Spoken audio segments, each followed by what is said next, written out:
Hi friends, tiger project గురించి చూద్దాం. పిల్లి జాతికి చెందిన పులి మాంసాహార జంతువుల్లో ఎక్కువ ఆపదలో ఉన్న జంతువుగా మారింది. అంతరించిపోయే ప్రమాదంలో పడింది. ప్రపంచ పులుల జనాభాలో దాదాపు 60% పులులు భారతదేశంలో ఉన్నాయి. ఇది చాలా ఇంపార్టెంట్ అండి. ఈ బిట్ అనేది లాస్ట్ డిఎస్సిలో వచ్చింది. భారతదేశంలోని పులుల జనాభా శాతం ఎంతని అడిగారు. ఓకేనా, 60%. ఇది చాలా ఇంపార్టెంట్. ఓకే, నెక్స్ట్ చూడండి.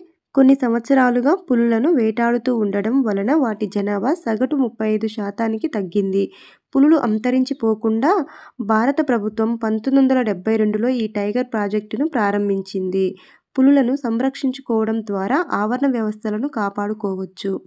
ప్రస్తుతానికి మన దేశంలో 50 పులి సంరక్షణ కేంద్రాలు 88,985 చదరపు కిలోమీటర్ల పరిధిలో స్థిరంగా విస్తరించి ఉన్నాయి.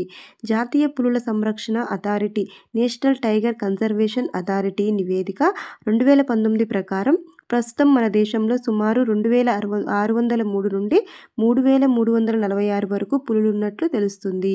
కఠిన చట్టాలు, వేట, ఇతర కార్యకలాపాలు నిషేధించడం, శాస్త్రీయ సంరక్షణ పద్ధతుల ద్వారా ఈ ప్రాజెక్టు విజయవంతమైంది.